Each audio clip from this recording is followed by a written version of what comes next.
Hi there, this is Derek from Pacific Coast Auto in Japan, and this is an Isuzu Fargo camping car.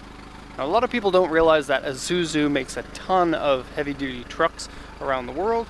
If you're in Canada or America, they have weird tax on trucks, and so you don't get one of the best truck manufacturers to actually sell trucks there.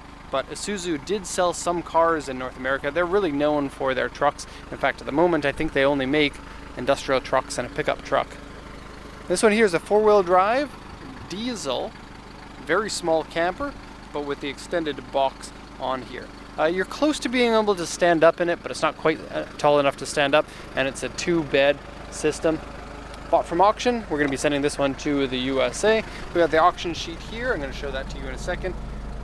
But I'm just going to turn the engine off here. You've heard that it sounds fine. No issues with it. The Isuzus are built to last kind of construction. They're very good with their heavy duty engines and chassis, so you get something that's going to last you a good long time. Hinge needs to be greased. Okay, and let's turn those fog lights and lamps off. I would like to not run out of batteries today. See if we get that same sound again. Nope. Okay, so the wheelbase is very short on this. I'm just going to show the size of it. And then selectable four-wheel drive, so you can run in rear-wheel drive or four-wheel drive. You can see a large overhang on the rear, but still relatively good ground clearance. It is body on frame style, and so fairly easy to lift if you wanted to lift it and put bigger tires on there. This, I believe, would be something of a capable vehicle off-road as it is, unless ground clearance is really what you need. And this style of camper, you can also get them in the Toyota Light Ace. This one's probably a little bit more robust. And then Mitsubishi Delica also makes campers like this. This size is generally not that hard to find at auction, but if you're looking for a specific make or model, you might have troubles. Okay, so let's go ahead and translate the auction inspection sheet for you. And my apologies, I don't have an actual copy of it. This one here is the original auction sheet. I don't have a printed out version, so this one's a little bit hard to read, as you can see there, but I'll translate this for you. So it's a and this will be over fairly quickly, 1991 Isuzu Fargo camping car. It's a 2.4 liter inline four-cylinder diesel. This is an auction grade 3, which 3 is kind of a lower grade, and you'll see when we go around the car. Interior C, selectable four-wheel drive. 104,287 kilometers on here. Comes with a toilet and a shower and fridge. Okay, so the report says interior is dirty, steering wheel wear, dashboard and column area have, or dashboard shift area has various screw holes. Here's the screw holes you can see there, all over that area there, and then a few of them on the dashboard there, and here, and here. Comes with the owner's manual in there, like the camping car manual. Driver's seat side has a 10 centimeter rip. It's actually not that bad, and then it's at the bottom section, which would be easy to repair, I think. Outer side, light surface rust, various scratches, dents, and scuffs, various scuffs on the body. Looking at the body here, AU3 is a large dent and scratch on the front area. You'll be able to see that. Paint peeling on the roof and uneven paint. You'll be able to see that. Some rust over here. I'll show you that as well. Bad paint here, bad paint there, and a large scratch here. Also, the back section has uneven paint and a cracked section. So, that's all the information given to us from the auction. The auction for camper doesn't inspect the camping section of it, so they can't really tell you everything about it. This one doesn't have a big enough area up here for a bed, so it has provisions for a bed, but the pieces for that actual bed, like the cushions, aren't included in it. I guess the previous owner wasn't interested in that. I'll show you when we get inside. And they tinted the windows with like near black tint, which is a silly idea because there are curtains inside, and then you can't see anything inside the car. And so the interior video of this, it might be, well, will be quite dark.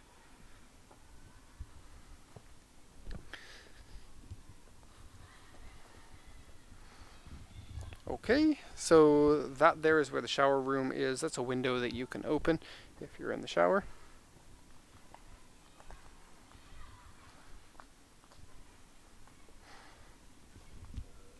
And so a 2.4 liter diesel is going to be quite slow, but at the same time fuel efficient and should be pretty reliable. Diesel engines are going to be high torque, but still with this small size of the engine, you wouldn't consider this to be anything of a torquey vehicle. Okay, two-tone gold and white.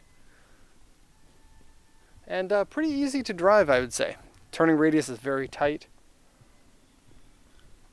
So here's the front area. You can see the dented in section on the front. And I've got pictures of all of this and some other videos, so I'm not going to go over it too much. Right on the license plate. Ouch. Also, half of your Isuzu is missing. It says Isuzu. Here's the cracked paint at the top.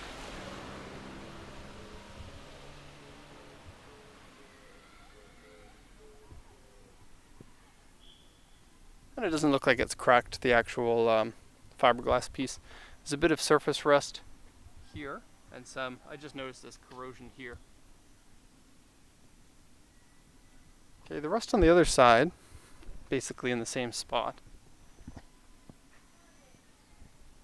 And here. Okay, there's a side awning there. And so that will be like a tarp that comes out and has stands to go down. Here's the scratches on the side. You can see this area here. Now they consider this one to be uneven paint. I would really have considered that one to be a scratch. On the other side, they have the same thing. And all the scratches are in the gold section. And it's nice having a two-tone here. Looks like this may have troubles coming open, because it looks like somebody taped it. Having a two-tone makes it easier to isolate your painting so you have no blend lines. You don't want to paint the entire side unless you have to. And then there's some paint chips here that have been touched up with touch-up paint. It has external, this one here will be your water, so you'll have different types of water for clean water, dirty water, and toilet water. Portable water only, sanitize, flush, and drain before using, see instruction manual. I like how that's in English on a Japanese truck. I think that this might pull out and then come back in, but I don't want to pull it out in case the mechanism for making it come back in is broken. Also has rear heater provisions, so then you can, if you don't want to have the engine running, you can still have the heater on. This is a back mirror for you to see kind of where the back of your car is. And then there's a reverse monitor, and there's a monitor in there, but I couldn't find a way to get that to work. So some items have been removed, leaving screw holes here, and some more up there. And also looks like this window will open, and then these ones here have sliding on the sides. But this window is a little bit weird because the couch sits up against this window and it comes up to here. So then if you open the window, it'll be below the couch area. Kind of weird. Okay, so there's a pull-out step here. There you go. And then the door looks like it's supposed to open and then attach onto this. Like this will pull out and attach onto the door somehow, but that mechanism looks like it no longer functions because this rain gutter has been installed, and that's not original. And so that is used to make sure that rain doesn't get in the top, and I think that the top seal doesn't work. And so that's why that was put into place. Open the door here, and that new gasket piece that has been installed doesn't allow the door to open all the way. So you can't leave the door open. Okay, inside of the door here, pretty dirty to be honest. Oh, you know what? You can lock the door in the open position. Check it out! And you can do it in different settings too. So this one here is your breakers, and so you can get these translated for you if you want. We got a picture of it. Here's your water level, your battery voltage. And I didn't check the number of batteries in there, but the box is big enough for a fairly large battery. I believe that's the box for the battery. It could be propane for your burner. Hi, Mike. Hello. I'm going to be another 5 to 10 minutes if you wanted to talk to me about something. Yes. Okay, so heading in. Handrail for old people. And yeah, super dark. And so sorry about that, but Someone wanted nobody to be able to see in and didn't want to draw the curtains, I guess. But there's curtain rails along both sides that do that. So here's basically what we have. We have a sofa there. And then there should be a dinette table here. But the table is not in the car. And then it looks like this wood that has been installed makes it so that would be possibly where the centerpiece would sit. And this piece here becomes the centerpiece. So this one goes this way, locks into place, this one goes down. And so this gives you a wall-to-wall bed. From there to there should be somewhere in the range of about 200 centimeters. And then longer this way. So a nice large size bed. Now a lot of these campers will have a bed up here, but in this one it's just a storage space. You probably won't be able to see anything, but there's plenty of room up there to store things. A couple of extra cushions, and then this does remove both of these pieces. There are two of them if you want easy access to the front area, which is, pretty easy to get in through to it. It's a 5-speed manual. Might as well show you this. Selectable 4-wheel drive. Power steering works, AC works. It's crank style windows, and has a cool little vent on the doors there. Okay. There's a lamp up here, and because this was someone's camper, it has hooks installed and little eye screws and stuff like that. It has a curtain rail here that goes along the top of that so that you can close off this area if you're going to be sleeping. You don't want people spying on you. Now, the secondary bed is here, and these things fold down like that. And then I suppose you put the bed onto that and put it across to the one on the other side, oh, this one actually locks down. Oh, no, it doesn't. Somebody installed this, which is an arm for where a TV used to be mounted, I guess. So put that back up into place. This one back up into place, but no actual boards for that seem to exist. Okay, now this section here, you take these out,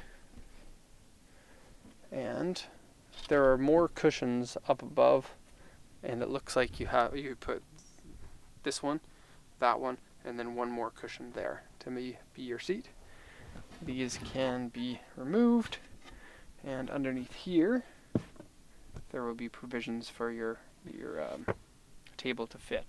And then those tables are pretty standard size, so I believe you would be able to get a table from a camping supply store, or you can make your own. Okay, headliner looks like it's a little bit dirty. There is a little bit of a musty smell inside, but there's no signs of any mold inside or any sitting water. Okay. There's an electrical outlet in there and a little room. These are just bungee cords. Okay, fan for the roof. And let's go to this section. So a 2 wedge wood burner, double burner, a round sink. Usually they're square. I mean, it's like a swimming pool from like the 1970s that the skateboarders would skate around in. Usually it's like flat side, flat bottom. Okay, so they'll have a water pump for that. There's racks to put your stuff. There's a range up here. And then the fridge. I'm going to open it quickly because it's stinky inside. It's Electrolux. So if you wanted to see that more, then pause the video. Okay. Inside here, let's see, it's a reasonable size. I believe your water tank would possibly go in there, but maybe no water tank? I don't know. Don't know. Inside here, cabinets. This one here, propane safe. This section here can fold over to become more of a table if you need it. And then cabinets down here, and down here, and somebody's slipper. Yes! Okay, this one here is blocked off. You can't open that. But this opens. And, oh, this one's locked. That opens. Oh, yes.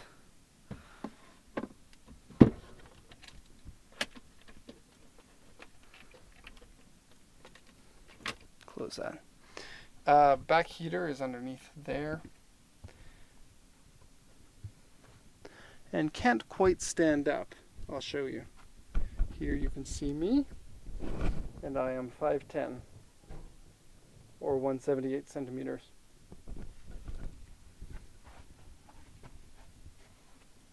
Shower room. Now this part here barely opens like that, and so has turned yellow due to age by the looks of it. But that's a cassette style toilet, and then this is a waterproof room with a shower in it. Okay, and it's generally pretty large in terms of like a floor space, but like the rest of the car, it's not super tall roof.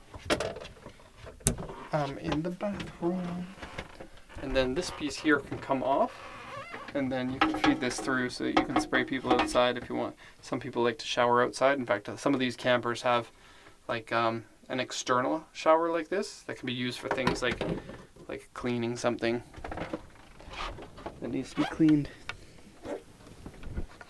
Okay, out we go. Thermostat there. And last view. Sorry if it's blurry. The camera, when it's dark like this, it'll naturally just blur because it has to slow down the shutter speed. Okay.